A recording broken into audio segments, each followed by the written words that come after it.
HDFC bank భారతదేశంలోని అతిపెద్ద private రంగ బ్యాంక్.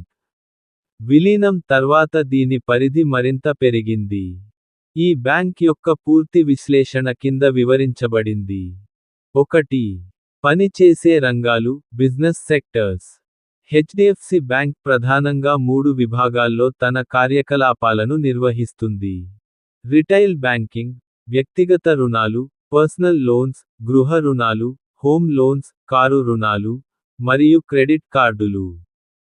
హోల్సేల్ బ్యాంకింగ్, పెద్ద కార్పొరేట్ సంస్థలకు, ప్రభుత్వ విభాగాలకు రుణాలు మరియు ఆర్థిక సేవలు అందించడం. ట్రెజరీ, విదేశీ మారక ద్రవ్యం, ఫారెక్స్, బాండ్లు మరియు స్టాక్ మార్కెట్ పెట్టుబడుల నిర్వహణ. 2. వ్యాపార నమూనా బిజినెస్ మోడల్ ప్లస్ మరియు మైనస్. ప్లస్ పాయింట్లు స్ట్రెంగ్త్స్. తక్కువ ఖర్చుతో కూడిన నిధులు క్యాష్ కరెంట్ మరియు సేవింగ్స్ ఖాతాల క్యాష్ నిష్పత్తి ఎక్కువగా ఉండటం వల్ల బ్యాంక్కు తక్కువ వడ్డీకే నిధులు అందుతాయి. సాంకేతికత టెక్నాలజీ డిజిటల్ బ్యాంకింగ్లో ఈ బ్యాంక్ అగ్రగామిగా ఉంది. 90% పైగా లావాదేవీలు ఆన్లైన్లోనే జరుగుతున్నాయి.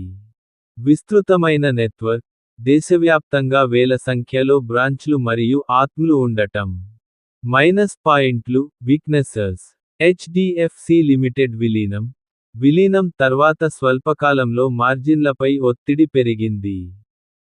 కస్టమర్ సర్వీస్ ఫిర్యాదులు, భారీ స్థాయిలో కస్టమర్లు ఉండటం వల్ల కొన్నిసార్లు సేవల నాణ్యతపై విమర్శలు వస్తుంటాయి. 3. Risk factor management. HDFC bank తన రిస్క్ను నిర్వహించడంలో చాలా కఠినంగా ఉంటుంది. ఎన్పిఏ నియంత్రణ, మొండి బకాయిలు, నాన్ పర్ఫార్మింగ్ అసెట్స్ ఇతర బ్యాంకులతో పోలిస్తే చాలా తక్కువగా ఉంటాయి. రుణం ఇచ్చే ముందే కస్టమర్ యొక్క క్రెడిట్ హిస్టరీని క్షుణ్ణంగా పరిశీలిస్తారు.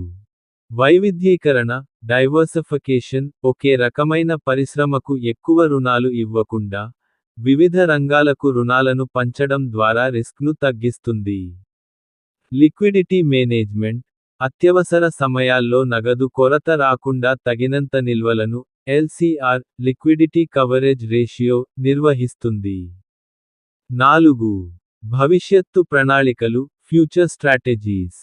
గ్రామీణ విస్తరణ, పట్టణ ప్రాంతాల్లో పట్టు సాధించిన ఈ బ్యాంక్, ఇప్పుడు సెమీ అర్బన్ మరియు గ్రామీణ ప్రాంతాల్లో బ్రాంచ్లను వేగంగా పెంచుతోంది. క్రాస్ సెల్లింగ్, విలీనం తర్వాత, పాత హెచ్డిఎఫ్సి లిమిటెడ్